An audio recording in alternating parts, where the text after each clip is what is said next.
नमस्कार, मैं हूं आपके साथ प्रदीप आजाद। देश में दीपोत्सव का त्योहार तो गुजर चुका, लेकिन गुजरात की दीपावली अभी बाकी है। दरअसल गुजरात की दीपावली इस मायने में कि अभी वहां पर चुनाव होने बाकी है और तमाम राजनीतिक दलों की, तमाम राजनीतिक नेताओं की नजरें इस बात पर टिकी है कि इस बार गुजरात किसी भी तरीके से हमें ही फतेह करना है। बात चाहे बीजेपी की जाए, चाहे कांग्रेस की जाए, चाहे आम आदमी पार्टी की जाए, चाहे किसी दूसरे दल की जाए, तमाम पार्टियां और तमाम उन पार्टियों से जुड़े जितने भी लीडर्स हैं, सभी की नजरें इस समय गुजरात पर टिकी है और हर नेता वहां के जो वोटर्स हैं उनसे बस यही पूछने में जुटा है कि केम छो। अब गुजरात की सियासत, गुजरात की सियासी कहानी और गुजरात का सियासी तापमान, टेम्परेचर कैसा है, क्या क्या हो सकता है गुजरात में, और आने वाले समय में जैसे ही तारीखों का ऐलान होता है कि गुजरात में जिस दिन भी चुनाव होने की जो तारीखों का ऐलान होता है उसके बाद की तस्वीर कैसी हो सकती है और अभी की तस्वीर क्या है, और गुजरात के अंदरूनी जो सियासी घमासान जो चल रहा है, जो खींचतान चल रही है, उसकी तस्वीर क्या है। इसी मुद्दे पर आज चर्चा होगी कि कैसा होगा गुजरात का इलेक्शन और कैसी होगी गुजरात की सियासत। आज इसी मुद्दे पर बातचीत होगी और बातचीत के लिए हमारे साथ मौजूद हैं राजनीतिक विश्लेषक योगेंद्र गुप्ता जी। और योगेंद्र गुप्ता जी से आज हम जानेंगे कि आखिर कैसा होगा गुजरात का सियासी टेम्परेचर।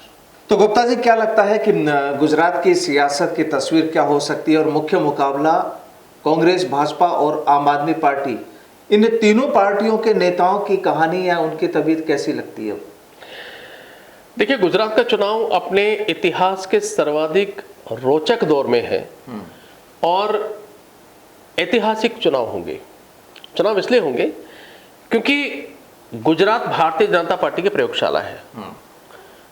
गुजरात और उत्तर प्रदेश दो ही ऐसे प्रदेश हैं जहां पर भारतीय जनता पार्टी को हारने के नाम से सिहरन पैदा हो जाती है।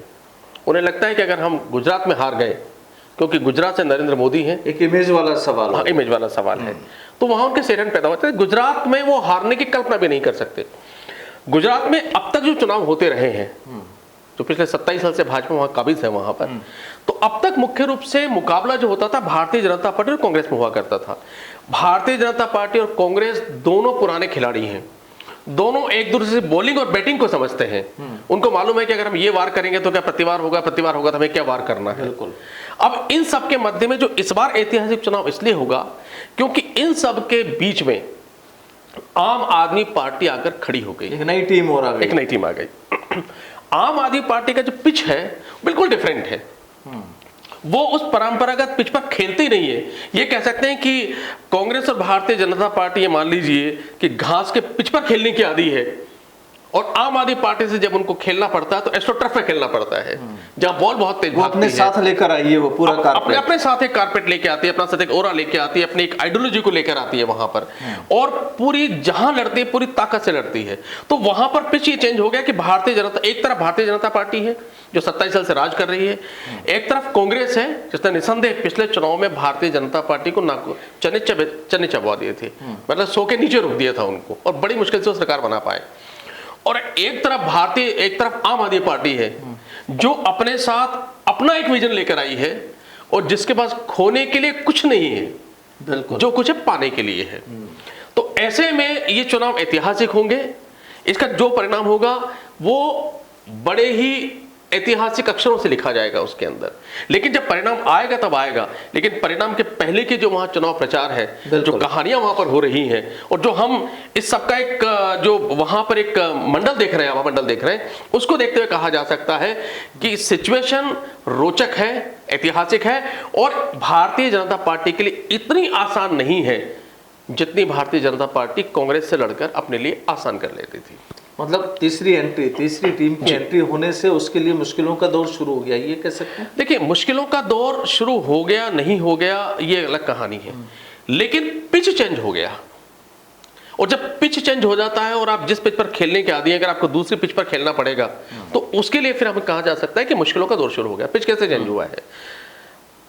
आम आदमी पार्टी बात करती है शिक्षा की, आम आदमी बात करती है रोजगार की, आम आदमी पार्टी बात करती है मेडिकल फैसिलिटीज की, चिकित्सा सुविधा की, फिर बात करते हैं वो सस्ती बिजली और निरंतर आबाद पूर्ति वाली बिजली, फिर वो बात करते हैं सस्ते पानी की। उनके मुद्दे ये हैं। भारतीय जनता पार्टी ने इस पिच पर कभी खेला नहीं।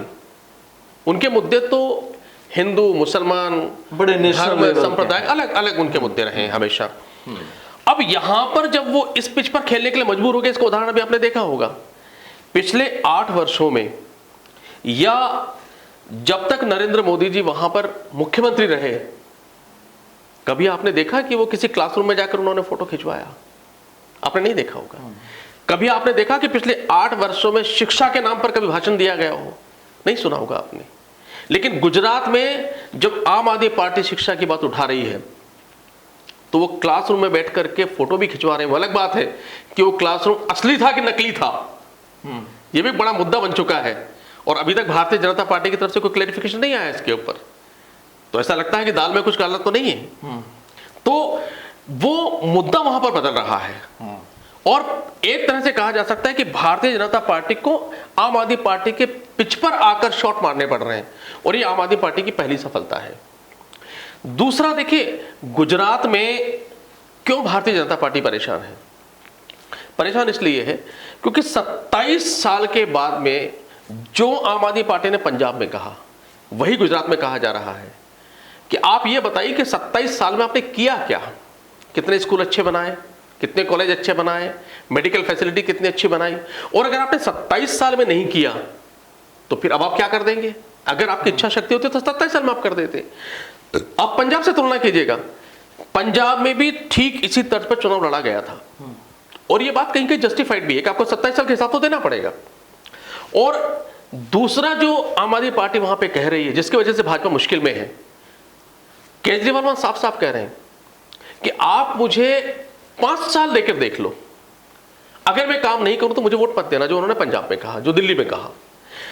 अब पंजाब में क्या हुआ था प्रदीप जी कि पंजाब की जो जनता थी, मैं भी पंजाब गया था, वहां मैंने बात भी की थी कुछ लोगों से, जब बात करते थे तो वो एक बात कहते थे कि देखो अगर मान लो इस बार भी कांग्रेस आ गई पंजाब में तो क्या फर्क पड़ने वाला है, ऐसे कैसे हालत रहेंगे। तो एक बार ऐसा करते हैं, आम आदमी पार्टी को मौका देके देख लेते हैं, क्या पता हालात बदल जाए, और नहीं भी बदले तो बुरा तो कुछ होगा नहीं क्योंकि हम तो ऐसे ही रहेंगे। अगर यही चीज गुजरात की जनता के अंदर सोच लिया बिल्कुल, और भारतीय जनता पार्टी इसी चीज से डरी हुई है कि अगर यह मुद्दा वहां पर चल पड़ा तो ऐसा ना हो कि पंजाब की तरफ उलटफेर हो जाए। अब रहा सवाल कांग्रेस का। देखिए, कांग्रेस ने पिछली बार निस्संदेह वहां पर अशोक गहलोत ही वहां पर उनके चाणक्य थे और वहां पे बहुत अच्छी लड़ाई उन्होंने लड़ी। लेकिन इस बार हुआ है कि कांग्रेस पे जिस तरीके के हालात यहां पर हैं इस समय, अशोक गहलोत को वहां चीफ ऑब्जर्वर बनाया, लेकिन अशोक गहलोत ने राजस्थान में जिस तरीके से 1 महीने से लेकर 6 महीने तक यहां पर जिस तरीके से क्रियाकलाप हुए हैं, उनकी विश्वसनीयता को जिस तरीके से ठेस पहुंची, और राजस्थान का जो शासन है वो कोई शासन बहुत आइडियल नहीं है। यहाँ पर बेरोजगारी की स्थिति जी देख लीजिए, यहाँ पर आप कानून व्यवस्था देख लीजिए, भ्रष्टाचार देख लीजिए, आप चिकित्सा व्यवस्थाओं को देखिए, स्कूलों की हालत देखिए। तो ऐसे में भारतीय जनता पार्टी और आपके पास ये कहने के लिए बहुत अच्छा मुद्दा है कि अगर आप कांग्रेस के लिए सोचते हैं तो क्या करेगी कांग्रेस? क्या राजस्थान जैसा हल करेगी? दूसरी बात, कांग्रेस का एक बहुत बड़ा नेगेटिव पॉइंट और है प्रदीप जी, कि कांग्रेस के साथ है क्या कि कांग्रेस के जो विधायक हैं, अगर आप सत्ता में नहीं आते हैं और अगर आप विपक्ष में आप बैठते हैं तो जिस तरीके से गोवा में टूट हुई, जिस तरीके से मध्य प्रदेश में टूट हुई, तो ये बहुत आसानी से समझाया जा सकता है जनता को कि कांग्रेस को वोट देने का मतलब है कि आप एक तरह से भारतीय जनता पार्टी को वोट दे रहे हैं क्योंकि विधायक जाके मिल जाएंगे, कोई इनका मॉरल नहीं है जिस तरीके से अन्य राज्यों में हो रहा है। तो ये चीज भी आम आदमी पार्टी वहां समझा रही है।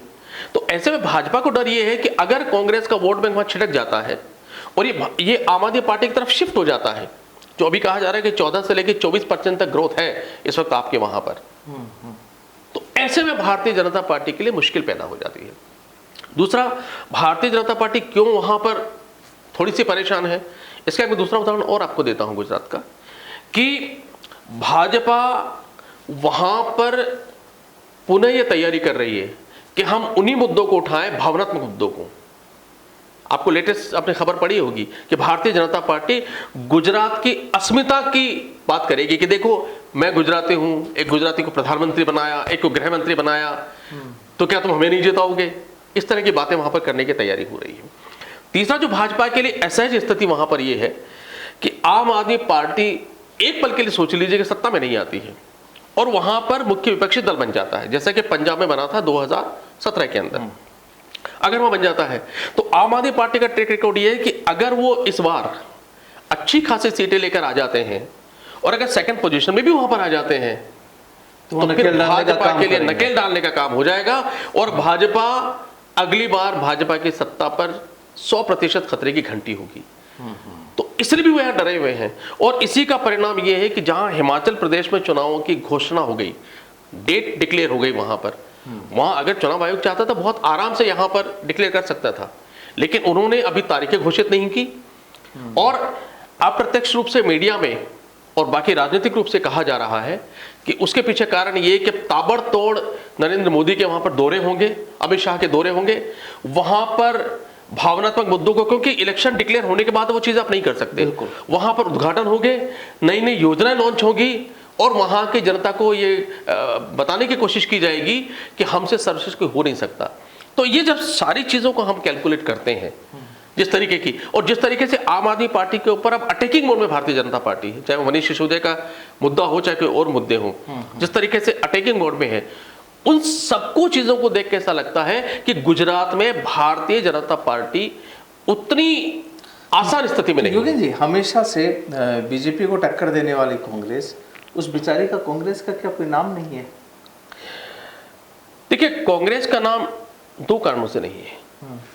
एक तो कांग्रेस के अंदर की जो स्थिति है, क्योंकि कांग्रेस में नाम लेने के लिए दो व्यक्ति होने चाहिए, क्योंकि राजस्थान के तमाम नेता गुजरात में दौरा कर रहे हैं, वहां के लोगों को समझाइश कर रहे हैं, बता रहे हैं, सारी चीजें हैं। हाँ, लेकिन राजस्थान में जो पिछले 2 महीने से हाल चल रहा है, तो क्या आपको लगता है कि जब अशोक गहलोत वहां फंसे हुए थे कि मुझे मुख्यमंत्री पद छोड़ करके राष्ट्रीय अध्यक्ष बनना है, तो उनका ध्यान गुजरात पर होता? हलचल पैदा करेगा कौन? रघु शर्मा जो उनके खास सिपा सालार है, उनको मालूम है कि अगर अशोक गहलोत ऐसे हिल गए तो मुझे पूछेगा कौन? जो यहां से मंत्री, विधायक और अन्य नेताओं की ड्यूटी लगा दी गई, वो अशोक गहलोत के खेमे के अगर हैं तो उनकी चिंता पहले गुजरात होगी कि राजस्थान बचाने, क्योंकि राजस्थान में हमारा क्या होगा। इसलिए गुजरात एक तरीके से, और उसके पहले वो ईडी की पूछताछ चल रही थी राहुल गांधी से, फिर सोनिया गांधी की पूछताछ हुई। तो गुजरात में मैंने पहले भी कहा, आपके शो में, बाकी चैनल पे भी कहा है कि गुजरात को तो दरकिनार करके उनका पूरा ध्यान कांग्रेस का इस पर है कि ईडी से राहुल को कैसे बचाया जाए, विरोध कैसे किया जाए, सोनिया के साथ कैसे खड़ा हो जाए, खुद की कुर्सी कैसे बचाई जाए। तो इस सारे परिप्रेक्ष्य में गुजरात तो कहीं बहुत पीछे छूट गया, और जब गुजरात पीछे छूट गया तो स्वाभाविक रूप से है कि आम आदमी पार्टी चूंकि एग्रेसिव वहां पर लड़ रही है, तो जो इनसे पीछे छूटा आम आदमी पार्टी ने कहीं ऐसा लगता है कि उसको टेप कर लिया, और यही भाजपा की चिंता है। और इसीलिए आपको मैं एक बयान फिर याद दे रहा हूं, नरेंद्र मोदी जैसे कद्दावर व्यक्ति जो देश के प्रधानमंत्री हैं, उन्होंने यह बयान दिया कि कांग्रेस कहीं दिख नहीं रही है, बयान नहीं दे रही है, स्टेटमेंट नहीं दे रही है, लेकिन अंदर ही अंदर गांव में प्रचार कर रही है, इससे सावधान रहने की जरूरत है। आप मुझे बताइए, नरेंद्र मोदी जैसा व्यक्ति जैसा बयान दे रहा है, उसके पीछे आप खुद सोचिए ना, कांग्रेस का नाम लेके, तो मतलब वो कांग्रेस को जगाने का काम कर रहे हैं या अपने लोगों को सतर्क कर रहे हैं। इसका सीधा सा मतलब है कि पिक्चर में से खो चुकी कांग्रेस को वापस लाने के लिए एक बयान दिया गया। मतलब वो काम भी भाजपा कर रही है, वो काम भी भाजपा कर रही है, ताकि कहीं न कहीं आम आदमी पार्टी को पीछे धकेला जाए और कांग्रेस को ऊपर लाया जाए। वे कम से कम उनका ठीक है, अगर बीजेपी हार भी जाती है और कांग्रेस जीत जाती है वहां पर, तो चलो ठीक है, दोनों एस्टेब्लिश पार्टीज हैं और पुरानी पार्टीज हैं, तो कहीं इंसल्ट वाली चीज नहीं है। लेकिन अगर आम आदमी ने अगर बढ़त हासिल कर ली या सेकंड नंबर पर आ गई, तो थोड़ा सा कहानी शायद वही डर वही है बीजेपी, जिसका आप वजूद कभी मानते नहीं थे, मानने को तैयार नहीं, अगर आप उससे हार जाएंगे और वो भी गुजरात के अंदर, तो ये तो अकल्पनीय है। इसका सीधा सा इंपैक्ट जो प्रदीप जी है वो 2024 के चुनाव पर है, 2024 के चुनाव पर भी। और जबकि राजस्थान से गुजरात की सीमा लगी है, राजस्थान के तमाम नेता गुजरात में कैंपेनिंग के लिए भी हैं, तो वहां का जो रिजल्ट आएगा वो राजस्थान पे भी असर डालेगा। बिल्कुल असर डालेगा, क्योंकि देखिए पंजाब में हार गए कांग्रेस और भाजपा, और वहां आम आदमी पार्टी जीत गई। तो पंजाब से लगते हुए इलाके कौन से हैं? गंगानगर, हनुमानगढ़, बीकानेर, ये सारे इलाके वहां हैं। और आज ये कहा भी जाता है कि अगर आम आदमी पार्टी का राजस्थान में जब प्रभाव बढ़ेगा तो सबसे पहले वहीं से वहां से बढ़ेगा। शुरुआत होगी, बिल्कुल, बिल्कुल। बाकी जगह फैलेंगे, वहां शुरुआत होगी।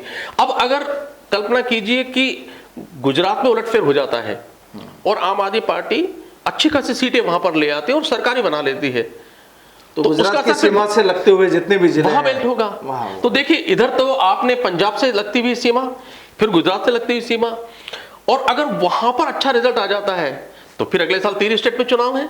एमपी के अंदर अगर एमपी में पूरी ताकत से चुनाव लड़ेंगे राजस्थान के साथ और उसका असर होगा, तो फिर वो जो कोटा बेल्ट है, हाड़ौती बेल्ट, वो वहां लगती है। फिर चुनाव हरियाणा में, हरियाणा में जब पूरी ताकत से लड़ेंगे तो हरियाणा का जो असर आएगा वो सोरा अलवर और हमारा इधर का बेल्ट चला यानी गया। आम आदमी पार्टी तो- के बॉर्डर पॉलिटिक्स। तो इसलिए इनका जो डर है वो ये। दूसरी बात, कांग्रेस का देखिए, एक चीज आप और समझिए, कांग्रेस गुजरात में, मैंने पहले भी कहा और दोबारा कह रहा हूं कि जो कांग्रेस ने 2017 में गुजरात में किया, इस दफा कांग्रेस उसके आसपास नहीं हो सकती है। और मैं लॉजिकल बात करता हूं क्योंकि हम विश्लेषक हैं, तो हम किसी के पक्ष विपक्ष में बात नहीं करते, हम घटनाक्रम को देखते हैं, घटनाक्रम के पीछे की कहानी को समझने की कोशिश करते हैं और उसके आधार पर आकलन करते हैं। भविष्यवक्ता नहीं है, भविष्यवाणी कभी नहीं करते हम लोग। राजस्थान में भी क्या हुआ, समिट हुआ, उद्योगपतियों को बुलाया गया। सबसे प्रमुख उद्योगपति कौन थे? गौतम अडानी। और अशोक गहलोत ने क्या स्टेटमेंट दिया? उन्होंने कहा कि गौतम भाई हो चाहे जय शाह हो, हम सबका स्वागत करते हैं। अब एक तरफ राहुल गांधी पानी पी पी कर गौतम अडानी और इनको कोस रहे हैं, और अशोक गहलोत जो चीफ ऑब्जर्वर है वो अमित शाह का और उनके पुत्र का वेलकम कर रहे हैं। तो आपको क्या लगता है कि गुजरात में सारे मुद्दे नहीं उठेंगे? और गुजरात में चीफ ऑब्जर्वर होने के नाते अगर अशोक गहलोत वहां जाकर फिर इनकी लानत मलानत करेंगे तो क्या गुजरात की जनता को बाकी पार्टी नहीं बताएगी? और क्या गुजरात की जनता नहीं समझेगी? तो गुजरात में मैं इसलिए कह रहा हूं कि कांग्रेस का इसलिए ये नहीं हो सकता क्योंकि राजस्थान के शासन का जो इंपैक्ट है, क्या राजस्थान में गले रेते जाते हैं, राजस्थान में दंगे होते हैं, राजस्थान में भ्रष्टाचार की खबरें हैं, राजस्थान महिला अपराधों में ऊपर है, राजस्थान बेरोजगारी में भारत में दूसरे नंबर पर है, तो क्या खरी खबरें गुजरात में जो विपक्षी दल है वो नहीं उठाएंगे? जबकि गुजरात का काफी बड़ी तादाद में जो टूरिस्ट है वो राजस्थान आता है। अक्सर देखने में ये चीज आती है, ज्यादातर गुजरात के जो टूरिस्ट आते हैं, लोग जो आते हैं वो राजस्थान में भी आते हैं। तो जुड़ाव तो है, ऐसा नहीं है कि आप उन दोनों के, गुजरात और राजस्थान के लोगों का जुड़ाव बिल्कुल अलग हो या दूर हो। और जब जुड़ाव होता है तो फिर पॉलिटिक्स में भी कहीं ना कहीं नजर आता है जुड़ाव। तो वो सब चीजें, वही मैं कह रहा हूं कि वही सारी चीजें वहां पर उठाई जाएगी। इसलिए मैं राजनीतिक विश्लेषक होने के नाते ये कहता हूं कि गुजरात में चुनाव ऐतिहासिक होंगे। कांग्रेस वहां पर कमजोर स्थिति में है क्योंकि आप फिर देखिए, इस समय जब चुनाव, गुजरात में चुनाव होंगे, राहुल गांधी गुजरात नहीं जा रहे हैं। इवन भारत जोड़ो यात्रा भी गुजरात नहीं जा रही है।